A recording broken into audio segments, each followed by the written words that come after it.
Good afternoon, legends, and welcome to another episode of Harder to Kill, where coaches Mick, Stuart, and myself teach you how to get stronger physically, mentally, basically just get harder to kill. Mick, what are we talking about today? Today we're talking about sport-specific preparation versus general physical preparation. GPP, all that good stuff. SSP. And I just realised that I hadn't scheduled this live today, Mick. So, do you want to, if you could talk for a minute or two, that would be swell, while I share some social media stuff around. Absolutely, no problem.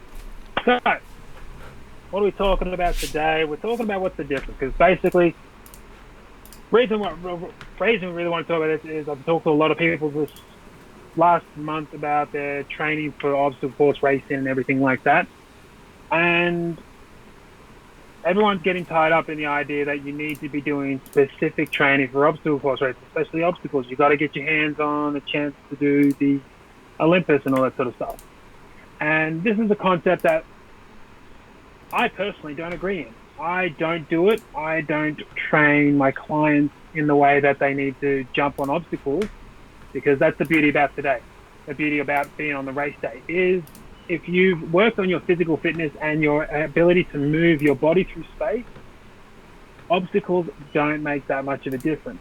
There's so many elements that you can do, and that's what I thought this program today would be really good to talk about, is how to get away from that locked in of what is specific. There is parts of training that can be used in specific, that need to be specific, but generally a lot of people are trying to think only specific when they should be thinking more general with their training and how much they develop themselves overall. Yeah. It's actually a lesson I learned when I was at university and doing my Bachelor of Exercise Physiology, and one of our teachers said, this guy's a shot putter, should he be doing bench press? And a lot of people said no, because it's not specific to what he's doing. He should be doing dumbbell press. And he's like, no, bench press is a great general exercise of developing force production. He's going to throw a shot put plenty of times, so he doesn't need to actually make his training specific to one element. I would think a bench press is pretty shot put specific anyway. Like you're powering a bench up. I would think that transfers really, really well. But that's sort of what we're scratching on, isn't it? You know, training for general physical preparedness versus, you know, doing the sport-specific exercise. So you can be doing things like wood chops to train a golf swing, right? Yeah. Which is cool. Did you? And you said, sorry, I was sharing some stuff around, so I was sort of half listening to you there, Mick. Yeah. But did you say you sort of more go the GPP route with your clients rather than, you know, getting people into a obstacle gym or into a ninja facility to do a shitload of that?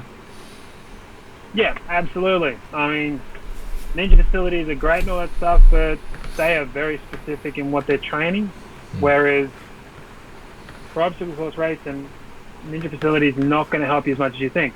Yeah. There's very few elements in a ninja gym that's an obstacles race. We don't do the big lache swings or stuff like that. Monkey bars, well, personally, I'd rather save the $20 to go to and then just go down to the park, because then I can also involve some running and some burpees. Yeah. As well. Yeah, I agree. I definitely have the same sort of idea with general physical preparedness as opposed to sport specific. I know the Russians are big on it.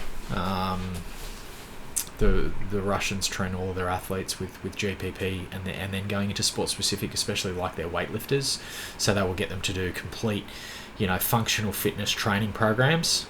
And then like to tune up specifically for the weightlift, that's when they're just doing a snatch over and over and over and over and over and over, trying to get those specific moves down. But that's sort of what we're talking about. So GPP, general physical preparedness, is just sort of working on everything. So it's laying the groundwork for your later, for your sport specific preparation later. In the GPP phase, we're working on sort of a little bit of everything. So we're talking strength, we're talking speed, we're talking endurance, flexibility, structure, starting to get into a little bit of skill of movement.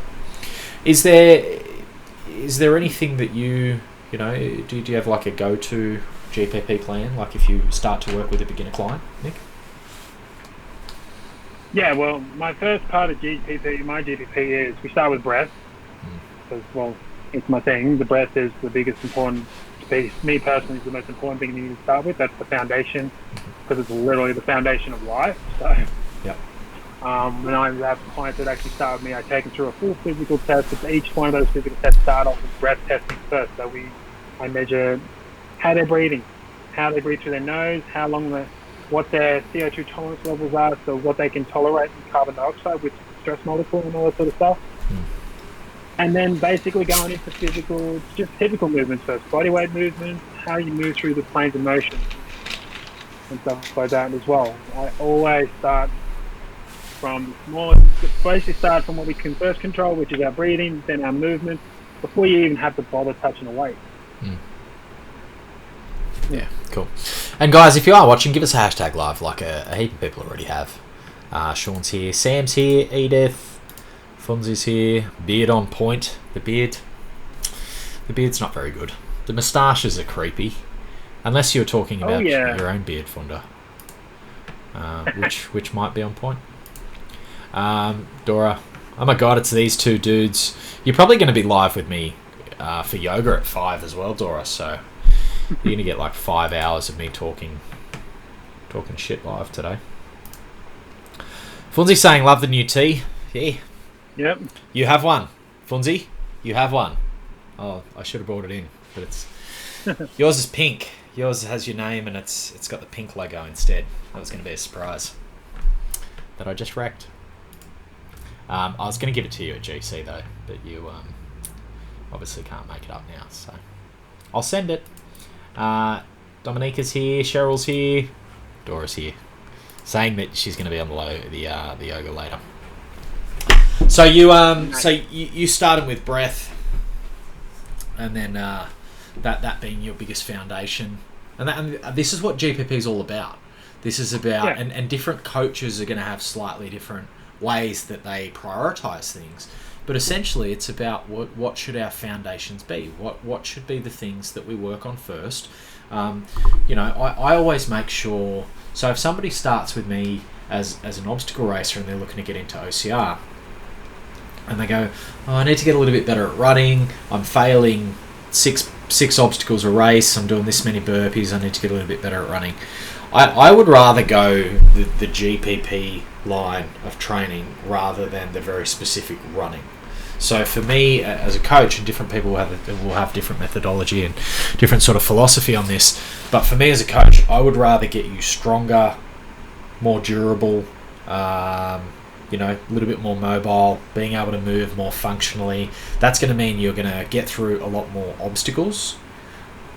Once we get your strength up to a point where you've reached a certain level and you can now do all the obstacles competently, now we start to get very specific with the running. So now I go, okay, now I've got you where I need you to be strength-wise, and I know you're not going to break. I know you're going to be able to jump over a wall and jump down without busting your knee.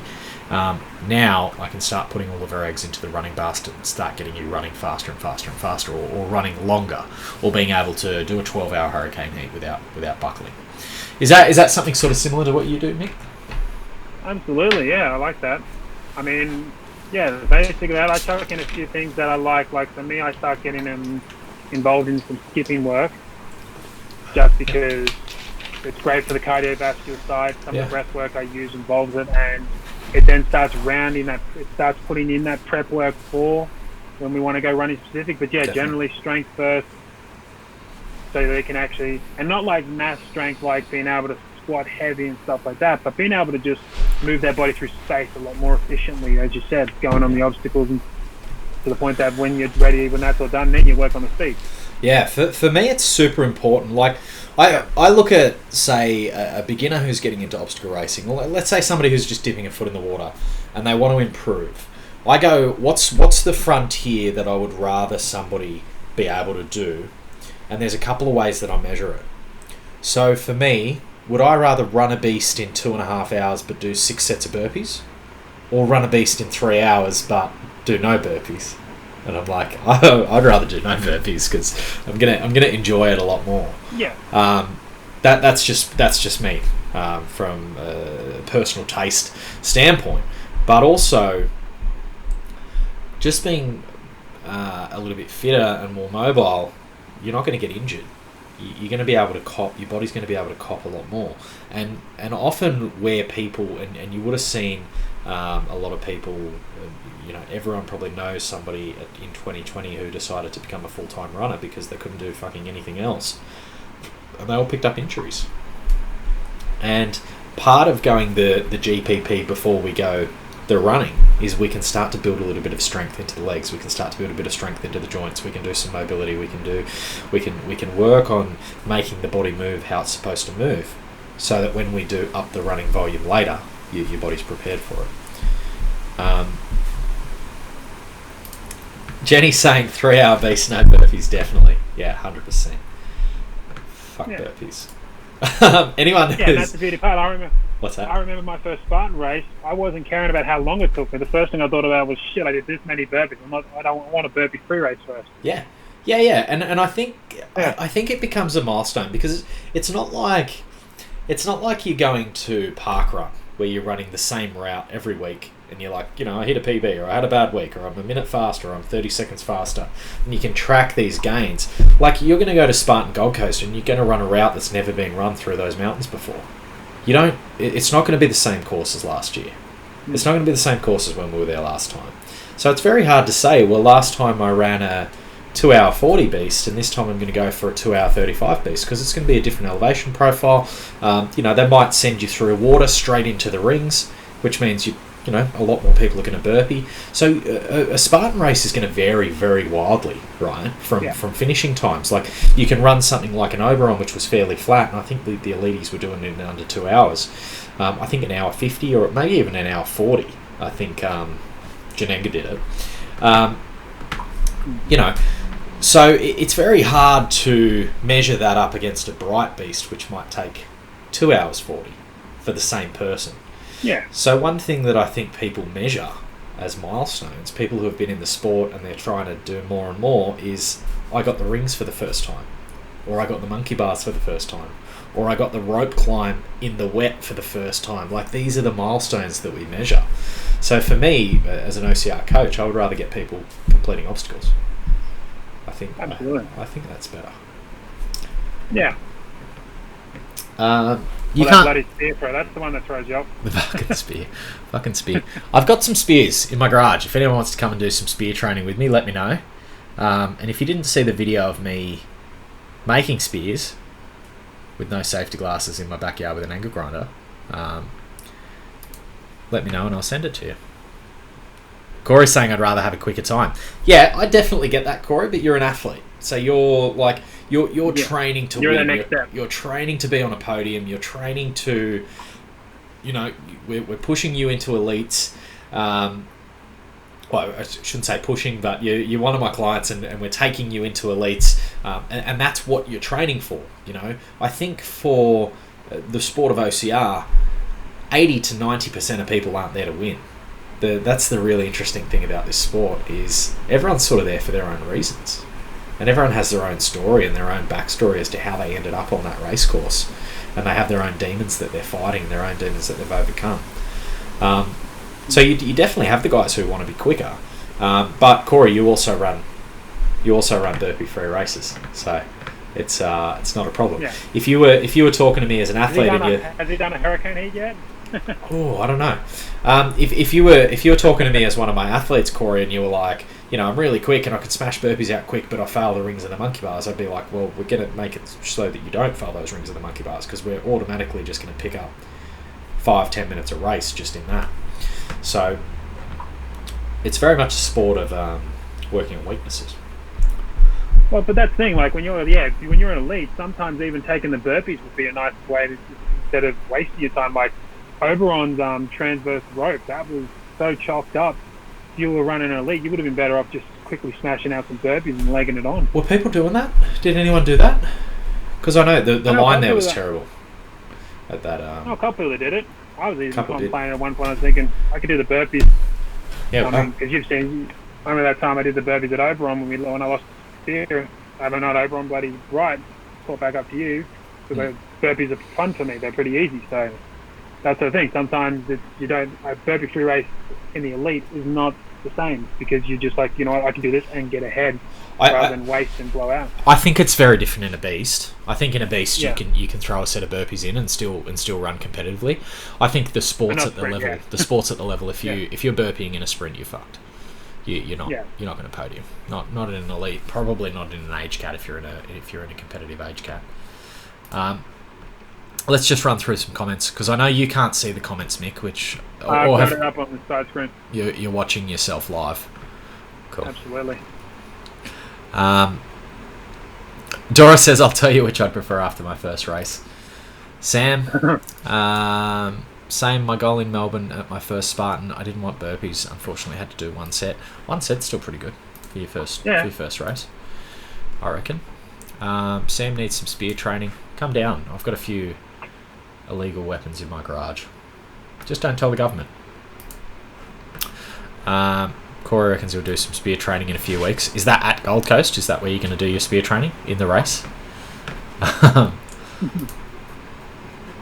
Dora, I'll get on the podium after everyone has gone home. You might surprise yourself, girl. Running age cat. It's your first Spartan. I'm actually really keen to see how you go. Corey, no hurricane heats, but next year for sure. Excellent. Loads of comments coming in. Jenny, I practiced monkey bars in the lead up to GC last year and it was the only obstacle to get me burpees last year. I want to win, but this year I've organised a team of first timers to join me so they can get hooked and do Hurricane Heat 2021. So look, if you practice monkey bars in the lead up and you still didn't get them, you just need to practice more. It's just going to be a grip strength thing. And this is where we're talking about, I guess this is the shape of this talk today, is this GPP. To train for monkey bars, you don't necessarily have to go and do monkey bars all the time. You don't have to go to the park and do the monkey bars every day. Monkey bars is something that you can train for really, really easily in a gym without monkey bars. And we'll talk about that in a second. Sean, I've never thrown a spear, so if you could send me your video, please, Matt. I'm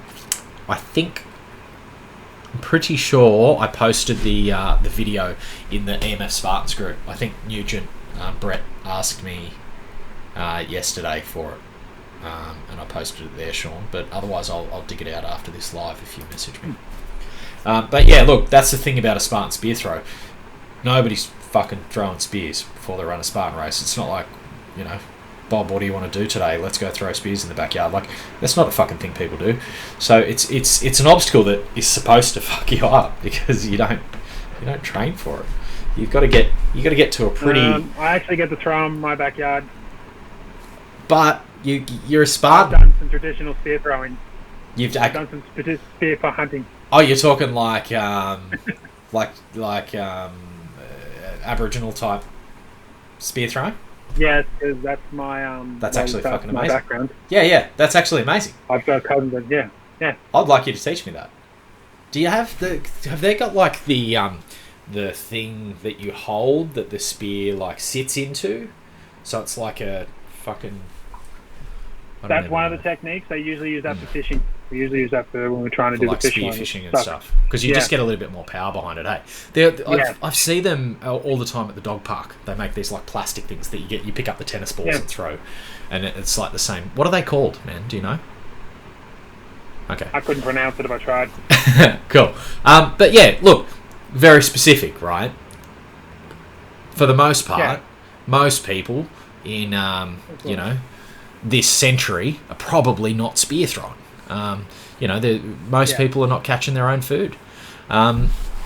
So a Spartan spear throw is something that is very, very, very sport specific. And that's the difference between general physical preparedness and spear throwing, which is very, very sport specific. If you want to get good at spear throwing, you really have to throw a fucking spear. But if you get a good core and good strong shoulders and a good strong chest, it's going to give you a lot more power and precision and athleticism to then throw that spear. And that can be done through GPP, right? Absolutely. I think you have to get to a level of being a crazy Spartan before you actually go, I need to make a spear. Yeah. And put it in my backyard. I think there's that evolution, right? First time Spartan probably doesn't have a spear. Evolution, but also probably had the skill to make sure you're hitting near your target and not going over the fence or into the neighbour's yard. Yeah, I actually I actually made those spears. So I made the video how to make a spear, and I made it out of like a hoe from Bunnings, and I fucking used a grinder. And I remember that, yeah. Proper sharp. And then I went into the backyard, and I got like a kick shield and tied it to the tree in the corner. And on the video I made it, and then I just picked it up and I'm like, chop, I got it, like nailed it, and I'm like, fuck, how good's this? Went and got the spear, came back, had another throw, missed the target, and just punched a hole straight through the fence. And I'm like, well, no more spear throw. Yeah. Matt fucking wrecked that game. Yeah. They're proper weapons. Melissa Pittman built a spear, best $20 at Bunnings I've ever spent. I reckon that would be just an interesting question to ask on my socials. Yeah. What's the best $20 you've ever spent at Bunnings? Throw them in my backyard. Even Yossi did one back in the day when he was working with Iron Edge and did the one with the whole tennis ball on the end just to practice. And I found that was really good when I first went into my Spartan. Yeah, you can just get a broomstick. Like, it doesn't have to have a point on it. Yeah. It's still going to have the same weight. It's still going to be the same technique. Like, you don't need something you don't need to actually have a fucking stabby stick. Yeah, definitely. The question I'm going to ask you, Melissa, is how many sets of burpees during races did you have to do before you're like, I'm going to get a fucking spear and start throwing it in my backyard? Because I reckon it's at least one. All right. So GPP, we've gone off on a tangent again, Michael. Well, no, that was good. Like, talking about the specific where it came to the spear, and let's go back to the grip strength, because everyone gets really focused on, I've got to be on the rings, I've got to be on monkey bars for their grip strength. But when I train my clients, most of the stuff I do is they do sets of like different forms of carries. So plate carries where you've got the pinch, back grips, and then also handle grips. And that's how you build up, because people think it's more of a grip strength, but it's actually more on endurance. Yeah. Being able to hold that constant output. Yeah. And people get focused on trying to be able to lift heavier and heavier by holding, rather than being like, okay, I'm going to hold same weight for longer in different positions. Mm-hmm. Yeah. And that works across thinking that way, instead of like with a spear throw, we're focused on one specific element. By focusing on grip endurance and different patterns, you then nail so many more obstacles. Yeah, definitely. Because no. Yeah, definitely a good way to think about that. If you go and just train on a Spartan monkey bar rig, you're going to get very good at a Spartan monkey bar rig. And when you come across an obstacle that's slightly different, it's going to fuck you up. Melissa Pittman said one set of burpees before she did a spear. Whoops, what have I done? I broke everything. Sam Watson said Bunnings hoe spear, the best. Did you watch my video, Sam, or did you just also decide to make one out of a hoe? Jenny does pull-ups with a towel, helps for grip too. Yeah, I actually did a video. My first video I did for Spartan like 18 months ago was just grip strength, and it was all like different grips and wrapping a towel around your barbell while you do deadlifts and different ways to do grip strength, farmers carries, all that type of stuff. So what does your, like, you'd be able to tune a client into doing an obstacle race probably without ever hitting any obstacles, hey Mick? Because I know I can. Yeah, I think, to me, you get narrow-minded when you think about just the obstacle. Yeah. If your training's all about that one thing, you get very fixated on, I've got to get this or that, and then you get really narrow-minded. But when you look at what each obstacle it takes to conquer each obstacle, what parts of the body are working and stuff like that, you get a greater spectrum, which you can then take to not just the Spartan obstacles, but any other obstacle that might come up. Yeah. A lot of obstacles, a lot of just moving your body through space in the way we do relies on good core. You know, if you work to have a really, really strong core, it's going to help you on a lot of obstacles. It's going to help you on your balance. It's going to help you on your rings. It's going to help you on your pull-ups, your climbing. So it's basically, GPP is just this idea of being ready for anything and just getting your strength up, your endurance up, your speed up, your stamina, your balance, your mobility, so that you don't break. And it's something that often will be trained like in the off season. So in the off season, athletes will often do like a GPP phase, where they'll train and just try and get as big as they can or as strong as they can. I just went through a bit of a strength phase where I was just basically doing strength workouts for like 3 months. Then I'll sometimes go through a bit of a bodybuilding phase. Then I'll go back through an aerobic phase. I think I'm lucky enough that usually I'm racing enough that I don't ever have to do any specific training because I'm just conditioning on the courses, which is good. Do you ever do any specific training, Mick? I have certain specific phases I'll go through. I mean, my next one will be my most specific, where I'm actually training for an Ironman. Mad. So I'm being very specific there. But in saying that, I still like to keep a base level of just general GPP. Because I'm one of those people that I might have a 6-month goal. So Ironman, I've got a 6-month goal to do an Ironman in June. But I'm still going to keep myself ready to maybe do enduro, jump in a few Spartan races. Yeah. If a friend calls you up and says, "Hey, need a teammate for a crossfit, I want to jump in there," I'll jump in that. I sort of like being able to just throw my body into certain things. Yeah, you like just being ready for anything. Yeah. I'm definitely the same. Like Dom and I are going away this weekend up to Noosa, and she's like, "Do you want to stand up paddleboard? Do you want to do this? Do you want to do that?" And I just want to be able to jump on and do anything, have a crack. Yeah. I'm still shit at surfing though, Mick. You have to come up. Well, how often are you getting in surf? Yeah. Not enough. Be up there soon. Not enough. I just got back from a good trip surfing. Where'd you go? Currumbin? I went down to Scott's Head. Oh, nice. No, Scott's Head, down at just at Coxsabba. Just south of Coxsabba. Nice. 2-a-day surf sessions. It's beautiful. But again, that's another thing I train for as well, is life. Yeah. Having that as an element. But that cross training pays off. I think especially in a sport like OCR where there's no one element. Like it's different if you're a marathon runner. If you're just going to be a long distance road runner, you train very different to how you train for OCR. But I think almost every sport can benefit from GPP. I think that you can do like 95% of your training for OCR in a gym or with some basic equipment outside. I still think there's benefit to getting to an OCR facility like Burns or Obstacle Obsession or something like that. Like, I still think there's definite benefit to doing that, to getting out there and having a play on obstacles. I think that's going to teach you things that you can't learn anywhere else. But I think as you've said, a lot of people over prioritize that stuff. Absolutely.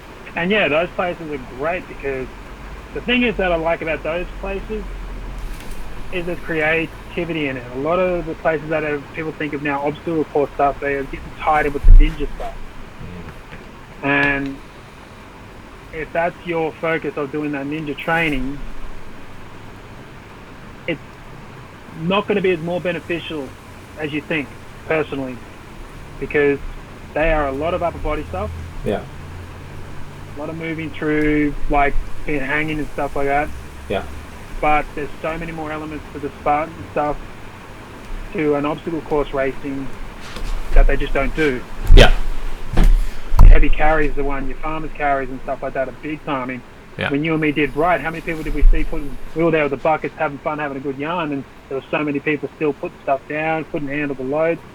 And those are things and a lot of them I know do train ninja places.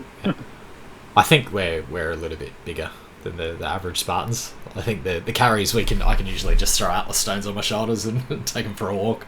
You'd be the same.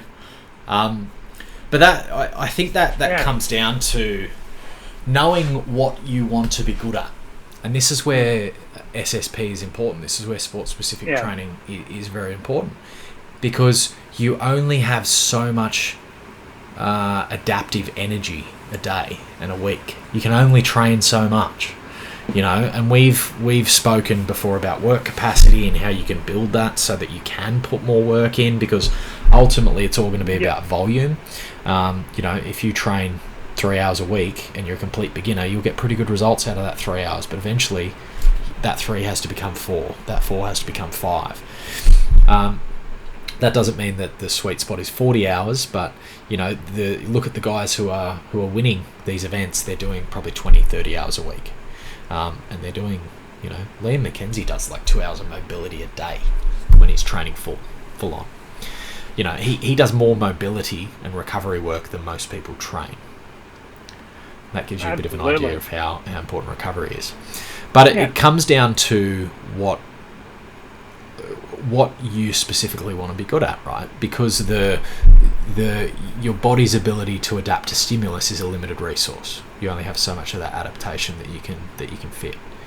So if you spend all of your time at a ninja facility, chances are pretty high you're not getting much better at running. And OCR is 80% running. We're also in an interesting sport where clients, I have this conversation with clients pretty regularly.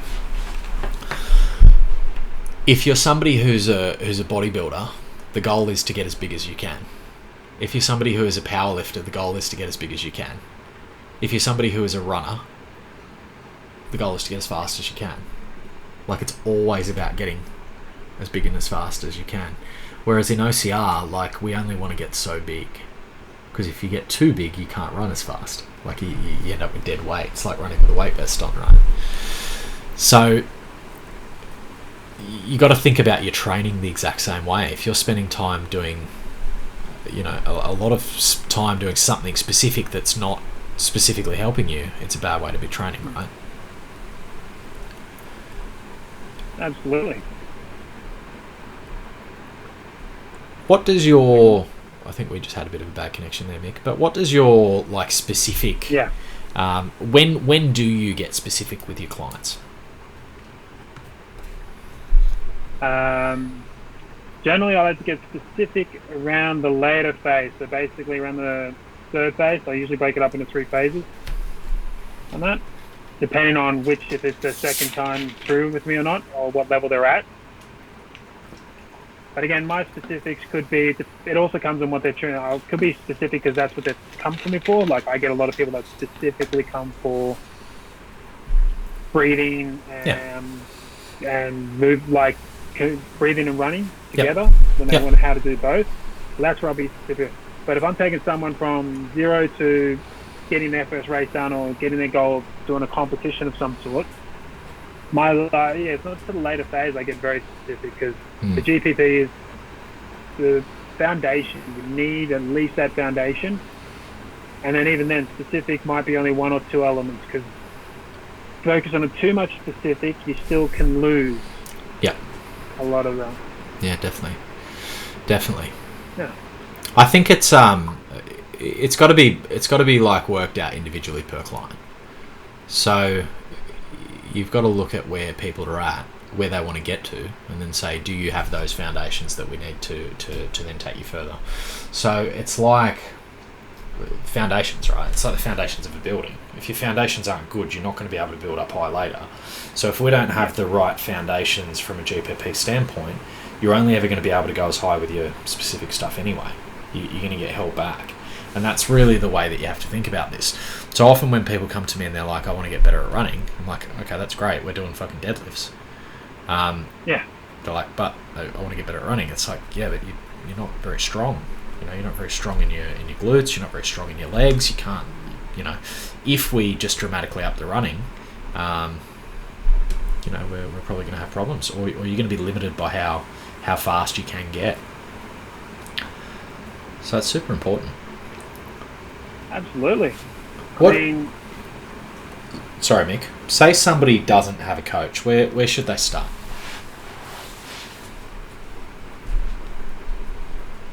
Generally, if you don't have a coach, well, one, you can always jump online. There's a lot of places, men's health, stuff like that, give you great beginner GP programs. Mm-hmm. Spartan emails, they send out some really cool stuff. Mm-hmm. And there's some really great ways to start, or even just joining a group fitness gym can be very helpful too. Like an F45 or something like that, or your F45, your Fit Stop, your CrossFit.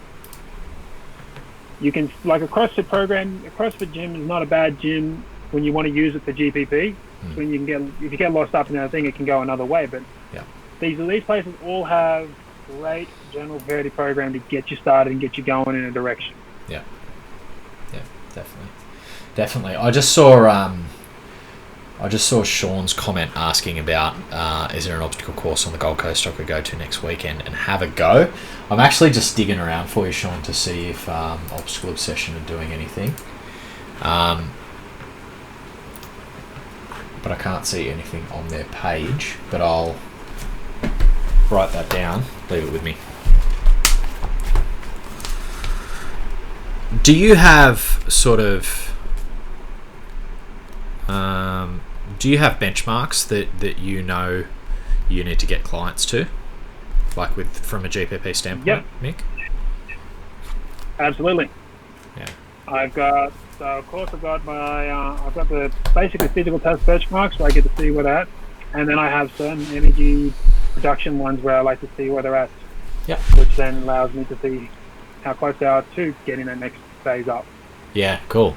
How do you go about that? Because I've sort of got these numbers in my head that I've worked out over the years. Like if I know I can get a client, and it's more a curiosity standpoint because my system's working for me. But I know that if I can get a client to squat a certain percentage of their body weight for a certain amount of reps and to bench press the same and to deadlift the same and a certain amount of pull-ups, and we can get a couple of other benchmarks to where they need to be, that they're going to go out and fucking thrash an obstacle race. Do you sort of have those same things? Do you sort of have these points in your head? My sort of points, I like them. Depends on, my points are more on what their goals are. Yeah. And how they adapt to the progression. So for me, it might be like, let's take squatting. I like to do a squat test where I'll do like a 3 to 5 on that rep max, because I like, because unless they're doing for powerlifting, you don't really need a 1 RM. I've never programmed to 1 RM. And if they want to do powerlifting, I'll send them to another powerlifting coach that I know that's really good, better than me at powerlifting. Yeah. But so I like to say for the squat one, I like to do a 3 to 5 rep test, rest 5 minutes, then go into a max of 80%. The reason for this is, if they're doing for OCR, I want to see how close we can get their 80% to be near that 5 rep max and produce up to 15 to 20 reps. That's interesting. And what that is that's working more on their so that's making them more of a type 2 switch fiber endurance base, more endurance based one. Every time I go, I keep putting them on. But if someone actually is doing that and say their numbers have gone up on their 5, but their 80% threshold is extremely low, that lets me know not just that this is an area we need to work on, but also what sort of muscle fiber they sort of are dominant in. So they're more of a power athlete, which then allows me to sort of change up how I would coach them, because as we know, like power athletes, they feel like their lactic tolerance is a lot lower than endurance athletes, and they spike quite quickly. Do you try and out-train that? So I know, like, you've sort of got what you've got with muscle fibers, like talking about the different fast and slow twitch and type 1 and 2.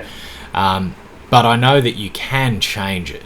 You can, adapt an athlete in a different way, but it's very much a long game.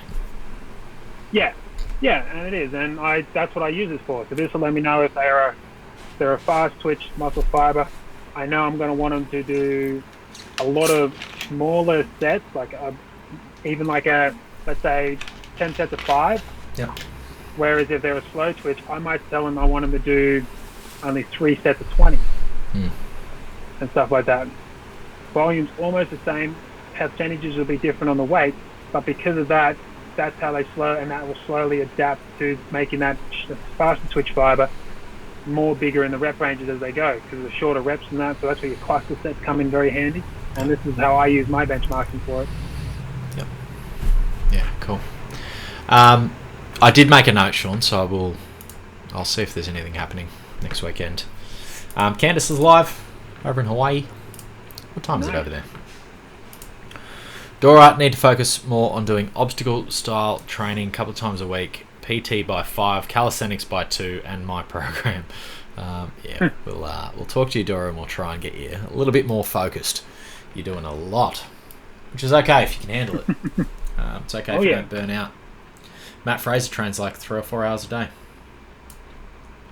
But he also sleeps 10 hours too. That's the best thing about Matt Fraser is he dialed in. Is that the best thing about Matt Fraser? For an hour, but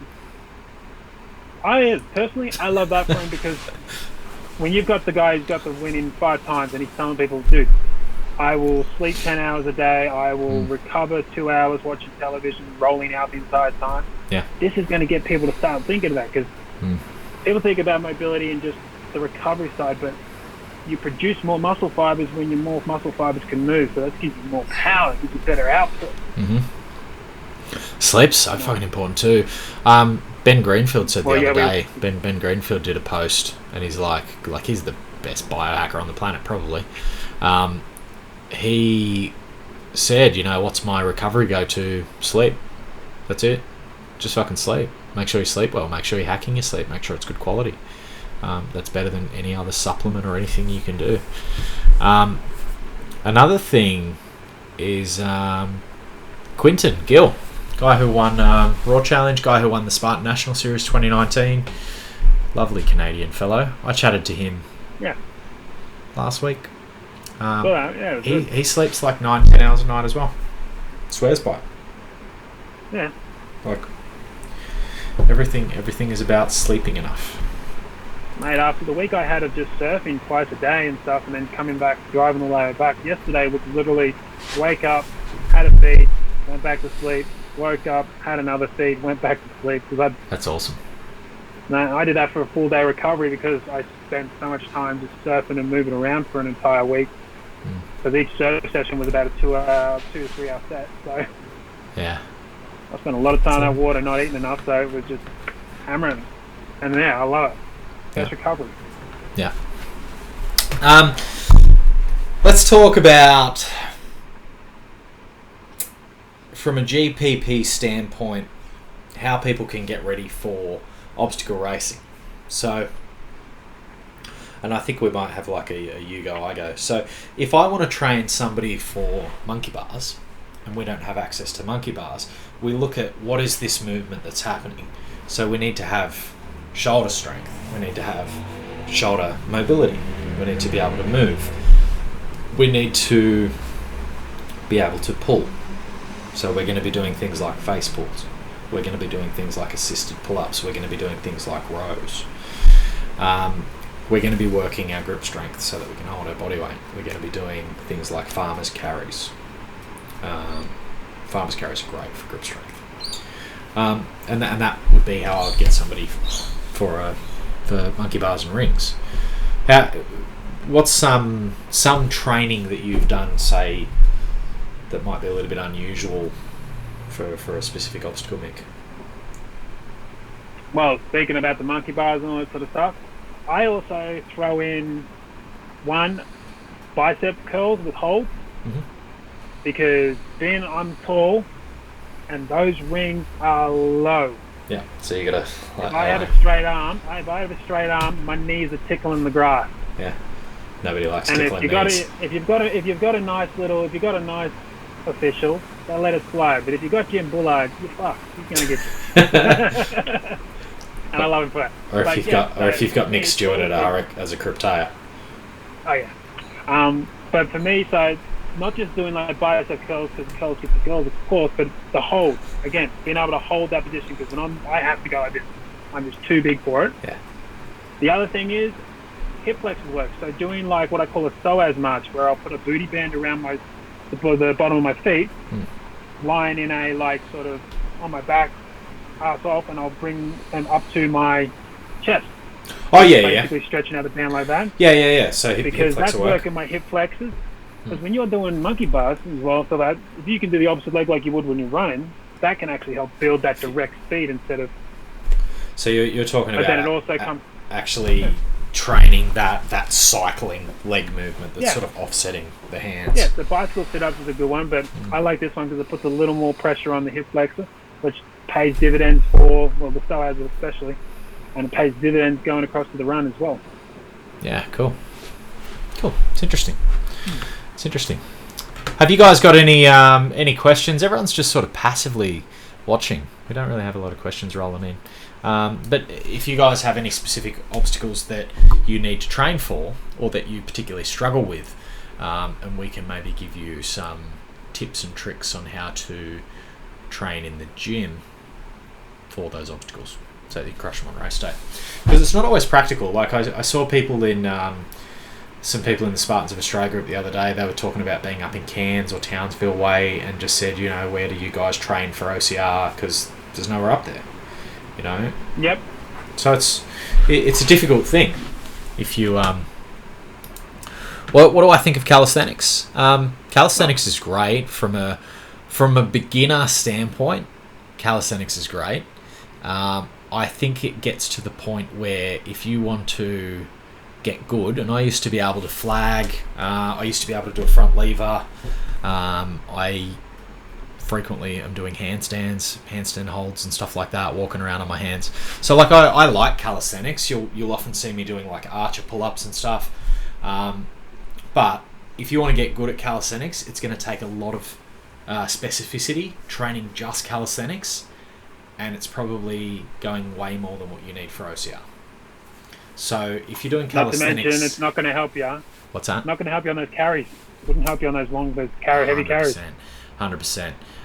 People who usually get good at calisthenics have a certain body type, and they're big upper body and they're quite small lower body. If you look at all the biggest like calisthenics influencers, they all wear joggers, like long pants, when they do their videos, because they've got little legs.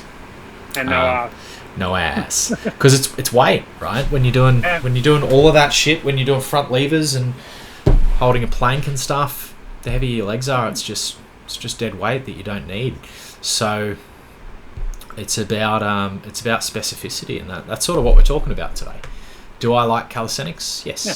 I used to do a bit of it. Do I do much of it now? No, because I train for OCR. So it changes a little bit. Corey says hills suck ass. How do you train for hills? How do you train for hills if you don't have hills? I would say probably the best tool in your arsenal is a sled push. Mick? Sled push or tire. Flipping tire? Or like pushing a tire, dragging a tire? And drag it. Yeah, so just take a fucking wheel off a car. I got an old tire and I've actually put some straps into it, and I'll go for some runs and even my pack marches, and I'll have that tied around my waist, and because my legs are having to drive through, that is great to do it. Or even box step-ups. Box step-ups can really help with that as well. Yeah, definitely. I've got I've got a tire rigged up the same way. I've got like a strap around it that I never use, but it was a good idea. I just go to the gym where they've got equipment. But I love it. I use it every week, mate. It's fun. Yeah. Anything like that, anything that's putting a lot more load on your legs, Corey. We get you on the stair climber pretty regularly. So it's gonna definitely tune you up for that. Edith. Matt had me carry a heavy kettlebell in my left hand whenever I was in the gym. So Edith, one of my clients who just came through a program, and had a little bit of a imbalance. So quite strong right hand, but not as strong left hand. And coming through rings, whenever that weight was fully on the left hand, it would drop. So I said, instead of just doing heaps of specific left hand stuff, just when you go in and do your workouts, your normal sessions, just take a kettlebell in your left hand and just carry it the whole time you're doing your workout. Every time you're moving around to different equipment, you don't have to add anything extra into your routine. We'll just see what happens, and we were able to bridge that divide very quickly, and she got through the rings very successfully. So sometimes you don't have to like reinvent the wheel. You just have to use your head a little bit and go, what's the thing that I have to build, and what's the problem that I have to solve, and how can I solve that? And if you can find a way to integrate that problem or that solution into your routine that you're already doing, so it doesn't take any more time, so you can leverage your time, all the better. Yeah, well, me and Mick T, I used to train with him. When we'd finish a CrossFit session, every time we took the plates off, we would grab them, and you've got the 5s, the 10s, and the big 20 bumpers, and we'd actually go to the other end. We'd carry them all the way to the other end of the gym, and then bring them back to put on the plate stack. Yep. And we used to do that all the time just to develop the grip strength. Just adds up, man. Adds up. Just that volume. One thing that I get if clients are struggling for grip strength, just grip strength in general, I say, like, my go-to is, all right, here's your plan, here's what we're going to do, here's how we're going to train. You're going to the gym 4 days a week, 5 days a week, 6, 3 days, whatever it is, whatever your program is, based on your schedule that you told me. Whenever you go into the gym, you're probably going to get into the gym, you're going to have your gym bag on, you're going to go walk through the gym, go to the change room, or whatever the situation is. And then you're going to put your gym bag in the locker and you're going to start your workout. So I said, when you walk into the gym, you're going to go past a pull-up bar or some sort of bar or a squat rack or something. I want you to just jump up and do a dead hang to failure. So you're just going to jump up and do a dead hang for as long as you can. And it might be 30 seconds. And then once you've done that, once you've failed, you're going to drop, you're going to go to the gym, you're going to do your workout that you'd planned, and then on the way back out of the gym, you're going to jump up and do the same thing. And you might get the same thing 30 seconds. But if you go to the gym 5 days a week, and you do that in and out of the gym every single time, even at 30 seconds a time, it's still 5 minutes of dead hanging a week. And that adds up. And that 30 seconds will turn into 40 seconds. And that 40 seconds will turn into 45. And then all of a sudden you're dead hanging for a minute. Now we're doing 10 minutes of dead hangs. And if you can dead hang for a minute, then I want you to grab a dumbbell and put it between your knees. And now we're back to 30 seconds. And we just keep going this up. And we don't have to actually add a heap of, like, a whole grip strength routine in. And sometimes that can be the thing that will build that very specific skill that we needed to work on, or that very specific strength or that weak point. I had another client who was much more on the elite side of things, so he's running like 18-minute 5Ks, and he's a very, very good athlete. And his body wasn't adapting to the volume of, like, just going in and just jumping up. We just couldn't break this plateau. So I said, all right, man, once a week you're going to grab those two 24-kilo kettlebells. And the first time, I want you to map out on Google Maps how far is 500 meters up the road, and you're going to fucking carry him there, and then you're going to carry him back. So he just had like a kilometer farmer's carry with these kettlebells. And the first time it took him like 30 minutes. But then he was getting the time down, and I'm like, all right, now we're going to go to 1.2 Ks. And within like 4 weeks, his grip strength just went through the roof. So you can get like that. That's an example, I guess, of specific training to hit a specific thing. I have the same with a pull-up bar in my hallway. So every time I go in there to either the toilet or the shower, and that, every time I come out, I've got to do max set of pull-ups and then hang until my grips give out. So you're doing pull-ups in the nude? Yep. Yeah, cool. With that moustache. Well, I'm heavy enough as it is, so I've got to I'm using any chance I can to lighten myself up. So birthday suit pull-ups are the only way it makes it easier. Nude pull-ups.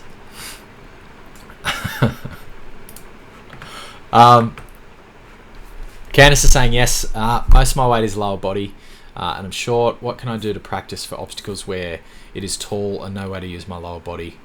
Hurdles, for example, when they are 5 foot. So this is just going to be general physical preparedness. So getting your getting your competency higher, getting yourself stronger, getting yourself fitter, getting yourself faster, getting yourself more mobile, getting yourself more agile, more athletic.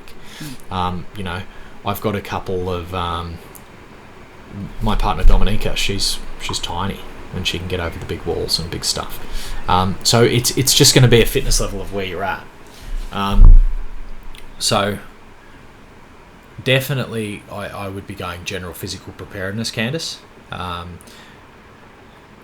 And training over time, you're just going to get better and better, and you're going to get more and more of the obstacles that you couldn't get before, and then eventually we start to get a little bit more specific. So, all right, we can do everything except for the really high walls because you've got a height disadvantage. So what can we do? What can we train specifically in our legs just to get those walls?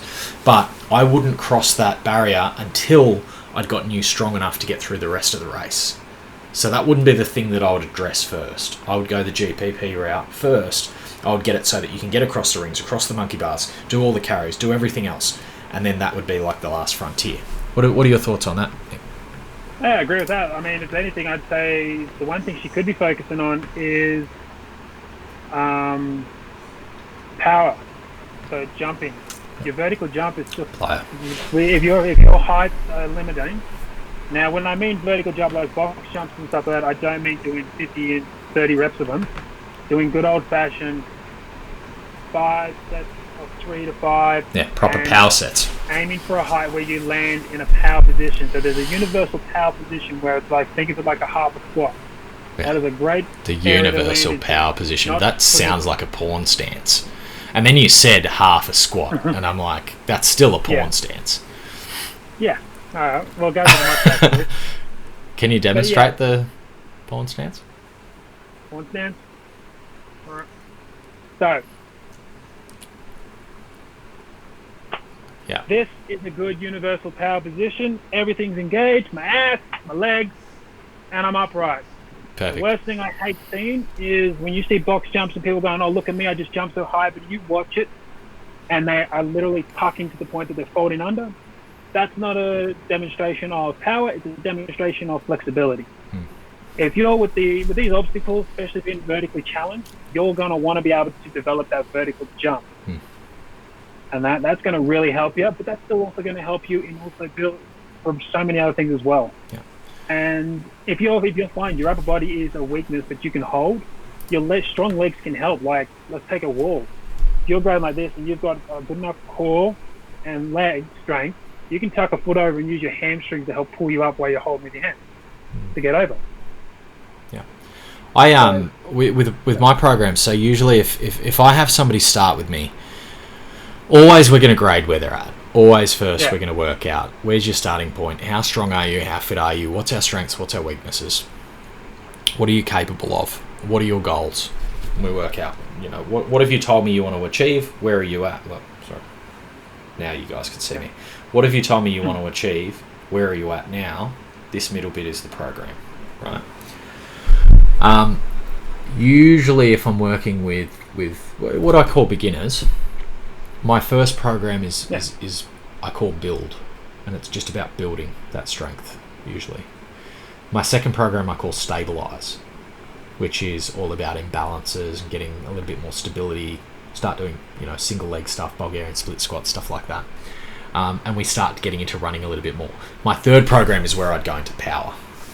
And that's where I start doing box jumps and stuff. So I've found, like, especially with beginners and stuff, and this is like the problems that I have with CrossFit and F45, is sometimes it demands a little bit too much of the beginner.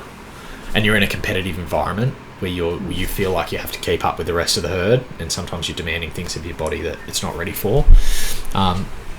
Box jumps are certainly something that are fucking amazing, but just need to be a little bit, I guess, supervised in how you do it. So don't just jump in and start doing shitloads of box jumps. Contact Mick or myself. No. Even if it's just to ask a question, we can give you a bit of advice. Well, the great starting point I love for people is I get them to actually jump onto a plate. Yeah. And that. So like a plate, so it's only like that far off the ground. 2 inch. Yeah, 2 inch plate. That's not 2 inches. But the focus isn't on jumping. No? Men don't know how long inches are. We don't. We've been lying all this absolutely. time. But so I say when I get box jumps, the first thing I tell them to do is jump in on the plate and focus on landing lightly. Yeah. Because it's the landing that's the most important part. And once you focus always on the landing, you'll be surprised how much you won't go for that stupid hype, just the ego jump. Yep. One of my clients, I think he might even be watching, sent me a video the other week, and he was like, you know, I'm doing these high box jumps, and I looked and I'm like, man, the form's not there. Like, pull it down, do it less, but do it right. And you know, he did, and that was it was a much better way to train. Anytime you let your ego get in the way of your training, you're gonna fuck yourself up from the start. Question from Sean, maybe a silly question, but I can't skip and I would love to learn. Surely it's not too late to learn, as I'm 53 years young. It's apparently a real good thing to get fit. Any ideas where I could start? Grab a rope, man. Grab a fucking rope. I've taught heaps of people to skip. I actually, you know what I'm going to do? Dominica, if you're watching, I don't know if she is, make a note, skipping ropes. Let's get some skipping ropes made that we send to clients when they start up. That's a good thing. I like that. You said it earlier, Mick, and I'm like, you know what? I don't get people to do enough skipping. Other thing you could do to start with is jumping onto a plate, just a half-inch plate. It's very much a skill thing. That'll practice. Like it's... Yeah, but that'll practice that rebound. A lot of people have trouble with skipping is that constant repetitive motion. If you do a minute of that, just jump forward for that. Yeah. That's going to practice that rebound thing. Yeah, getting used to letting your legs work as springs, work as they're supposed to work, and absorb and rebound the energy. I think skipping's one of those things that when you first try, like it's a complex sort of movement and there's timing involved, and it's like when you're learning to drive a car or you're learning to climb a rope. There's a lot of shit going on at the same time, and you've sort of got to, if you can break apart those individual bits, well, the whole thing's going to come together. But at the start, when people first try to skip, it's very fucking difficult. Yeah. You're very uncoordinated at the beginning when you try to skip. That or the fear of getting hit in the head with a rope. Or the fucking toes, man, if you're barefoot. I remember, like, when I used to do a lot of Muay Thai, a lot of kickboxing, and we used to skip barefoot at the start. And man, you whip yourself with one of those cable skipping ropes, fuck. That'll like ruin your whole afternoon. Yeah, I sort of use that to practice my running with. I literally use, that's how I skip, because I'm like, pick up your feet or you're going to get whipped. But I'm a little... You're a savage man. Like that in a way. Yeah, you're a savage man. That's why I'm looking forward to the hurricane heat. And we might not live through it. I think Bretto's a pretty good skipper, Sean. Ask him to run you through a bit of skipping in one of your face-to-face sessions. If not, just grab me when I'm at the gym, man. Dora's going to try nude pull-ups at the gym. Love it. Just make sure you tell them that we told you to do it, Dora, so we get banned as well. I feel like I don't get banned from enough places. Matty Probes is here live. How are you, buddy? Corey. Here, Matty. Corey lowered his height because he was landing wrong. Yeah, man. Sometimes you just go for too much.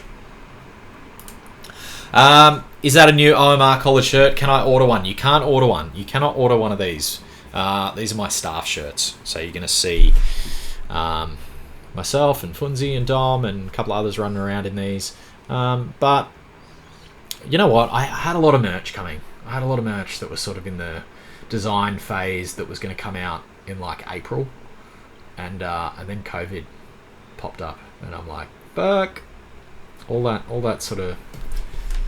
money that was in those kitties for those things sort of got rediverted to other areas. I was going to put glasses on, but I'm okay. So yeah, but I think we'll have some merch coming soon. One more comment. Darren, going to try jumping on a plate because I can't skip to save myself. Let you know how it goes. When would skipping save you? Do it at, running. It'll help you to running.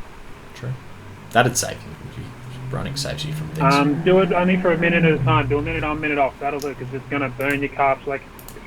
Yeah, it does. Skipping's good. It's good. I need to do more skipping. I used to do a lot of it. I don't do enough of it. Any other things, Mick, that you can think of? GPP, SSP? I feel like we've just talked about random shit for an hour.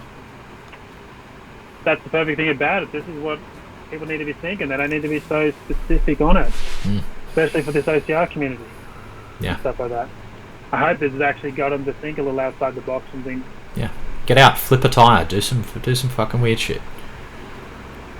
Carry some heavy stuff. The more you train for many things, even like the traditional Spartan, not Joe DeSena Spartan, because even he doesn't do the certain things he's not doing enough of. And I don't know, he likes to stay away from the explosive sort of stuff and the very high octane, but he loves his long endurance.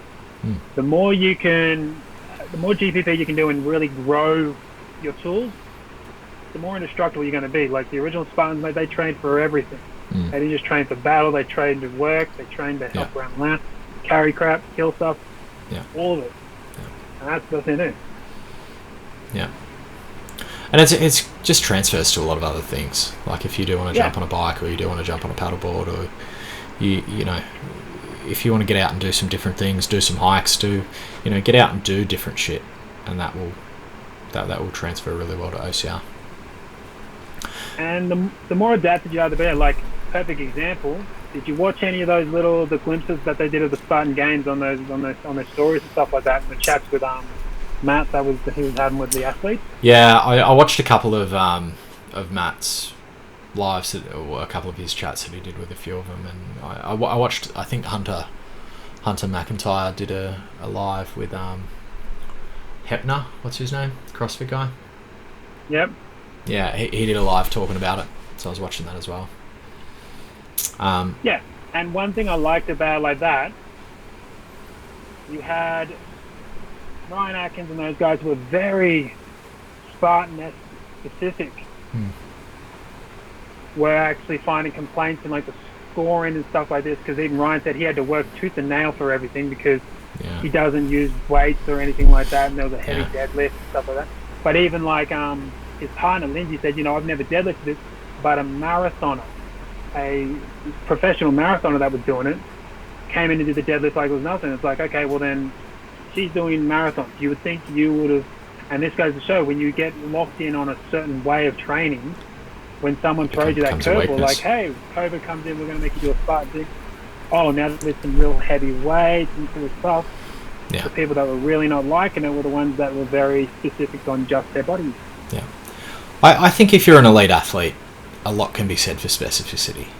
But I think we are in a sport where it's more GPP than anything else. Like, yes, you want to be specific. You want to be able to run, and you want to be able to throw a spear and do some stuff like that. But it's a lot more important that our guys have a really strong GPP base rather than, say, a marathon runner, where it definitely isn't as important. And obviously that marathon runner actually did have one, because she went and crushed the deadlift.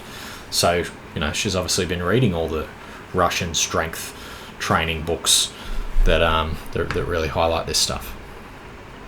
I think it was Ross Edgley was like, and we've spoken about him a few times. I think he was sort of the guy who got me onto the concept. But I think I was already training people with GPP before I read his stuff. But yeah, it's interesting.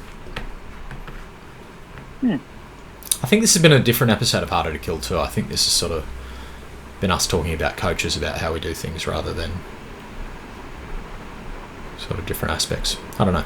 Let me know what you guys think. We've had some pretty consistent viewers the whole time, so give us some feedback. We will wrap it up there unless you've got anything else to add, Michael. No, I think it was a good one. We're getting seedier. There will not be a Harder to Kill next weekend because I'm going to be at Noosa. Weekend. What about the weekend after is Spartan? Yeah. Maybe we'll do a Harder to Kill at Spartan. I'll just go live and I'll be like, I don't know. Yeah, why not? We'll do a live what are you doing, the sprint and the super? Yeah. Shouldn't take us too long. We should be done by the afternoon. We're not. We're freaking going slow. It's taking up time. Yeah, I'll probably do like a reasonably quick super in the morning, and then I'll put a little time strain on it. Yeah, and then I'll get into my fun run sprint in the afternoon, which will probably be like the last wave. Yep. So, but I'll be there. I'll have my tent and stuff set up, so I'll be there all weekend. Talking shit. Sounds good. So come take a day. But yeah, so we are going to have a gap for Harder to Kill for 2 weeks. So it's been a good run. I think we did 10 episodes back to back.